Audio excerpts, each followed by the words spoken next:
ಪ್ರಸ್ತುತ ಚಳಿಗಾಲ ಆರಂಭವಾಗಿದೆ. ದಾಖಲೆ ಪ್ರಮಾಣದಲ್ಲಿ ಚಳಿ ಕಾಡುತ್ತಿದ್ದು ಜನ ಮನೆಯಿಂದ ಹೊರಬರಲು ಹೆದರುವ ಸ್ಥಿತಿ ನಿರ್ಮಾಣವಾಗಿದೆ. ಇಂತಹ ಥಂಡಿ ಸ್ಥಿತಿಯಲ್ಲಿ ಪೌರಕಾರ್ಮಿಕರು ಮುಂಜಾನೆಯೇ ಎದ್ದು ಇಡೀ ನಗರವನ್ನ ಸ್ವಚ್ಛ ಮಾಡುವ ಪೌರಕಾರ್ಮಿಕರು ಚಳಿಯಲ್ಲಿ ಎಂತಹ ಸಂಕಷ್ಟ ಎದುರಿಸಬೇಕು ಎಂಬುದು ಊಹಿಸಲು ಅಸಾಧ್ಯ.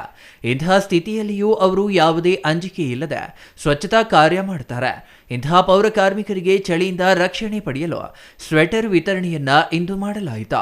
ಚಿಕ್ಕಬಳ್ಳಾಪುರ ನಗರಸಭಾ ಸದಸ್ಯರಾಗಿದ್ದ ಮಟ್ಟಮಪ್ಪ ಅವರ ತಾಯಿ ಲಕ್ಷ್ಮಮ್ಮನವರ 5ನೇ ವರ್ಷದ ಪುಣ್ಯಾರಾಧನೆ ಪ್ರಯುಕ್ತ ಇಂದು ನಗರಸಭೆ ಆವರಣದಲ್ಲಿ 100 ಪೌರ ಕಾರ್ಮಿಕರು ಮತ್ತು ಕಸ ಸಂಗ್ರಹಿಸುವ ವಾಹನಗಳ ಚಾಲಕರಿಗೆ ಸ್ವೆಟರ್ಗಳನ್ನು ವಿತರಿಸಲಾಯಿತು.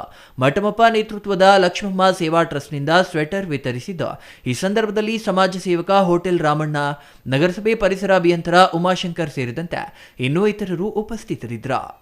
ಯಾರು ಶಾಶ್ವತ ಅಲ್ಲ, ನಾನು ಶಾಶ್ವತ ಅಲ್ಲ, ನೀವು ಶಾಶ್ವತ ಅಲ್ಲ. ಆದ್ರೆ ಪ್ರೈಮ್ ಮಿನಿಸ್ಟರ್ ನರೇಂದ್ರ ಮೋದಿ ಅವರನ್ನು ಕೂಡ ಒಬ್ಬ ಸೇವಕರೇ, ಈ ದೇಶದ ಒಬ್ಬ ಸೇವಕರು. ಸಿದ್ದರಾಮಯ್ಯನವರನ್ನು ಕೂಡ ಈ ದೇಶದ ಒಬ್ಬ ಸೇವಕರು. ನೀವು ಕೂಡ ಈ ದೇಶದ ಒಬ್ಬ ಸೇವಕರು, ನಾನು ಕೂಡ ಈ ದೇಶದ ಒಬ್ಬ ಸೇವಕ. ಯಾರು ಏನು ಇಲ್ಲಿ ಪರ್ಮನೆಂಟ್ ಆಗಿರಲ್ಲ. ಆದ್ರೆ ನೀವು ಮಾಡಿರ್ತಕ್ಕಂಥ ಕೆಲಸ ಅಜರಾಮರವಾಗಿ ಶಾಶ್ವತ ಆಗಿರ್ತದೆ. ಅಂತ ಒಳ್ಳೆ ಕೆಲಸವನ್ನ ಇವತ್ತು ನೀವು ಪೌರ ಕಾರ್ಮಿಕರು, ಇವತ್ತು ನಮ್ಮ AW ಅವರು ಇರ್ಬೋದು, ಕಮಿಷನರ್ ಅವರು ಇರ್ಬೋದು, ಮತ್ತೆ ಸ್ಟಾಫ್, ಇವತ್ತು ಹೆಲ್ತ್ ಡಿಪಾರ್ಟ್ಮೆಂಟ್ ಅವ್ರು ನಿಜವಾಗ್ಲೂ ಎಷ್ಟು ಶ್ರಮಿಸ್ತಾ ಇದ್ದಾರೆ ಅಂದ್ರೆ, ನಮಗೆ ಒಂದೊಂದು ಟೈಮಲ್ಲಿ ನಮಗೇನು ಕೂಡ ಪಾಪ ಒಂದೊಂದು ರೀತಿ ದಯವಿಟ್ಟು ಕೂಡ ಅನ್ಪಾರ್ಲಿಮೆಂಟ್ ವರ್ಡ್ಸ್ ಯಾವತ್ತೂ ನಾನು ಮಾತಾಡಿಲ್ಲ. ಆದ್ರೆ ಒಂಚೂರು ರ್ಯಾಶ್ ಆಗಿ ಮಾತಾಡಿರ್ತೀನಿ, ದಯವಿಟ್ಟು ಕ್ಷಮೆ ಇರಲಿ. ಯಾಕಂದ್ರೆ ನಮ್ಗೆ ಕೆಲಸ ಆಗ್ಬೇಕಾಗಿರುತ್ತೆ, ಜನ ಅಲ್ಲಿ ನಮ್ಗೆ ಒತ್ತಡ ಕೊಡ್ತಾ ಇರ್ತಾರೆ.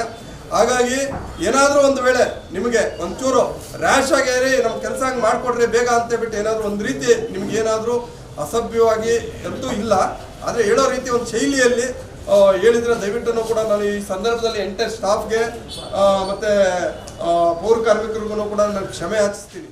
News bureau, CTV news, Chikkaballapur.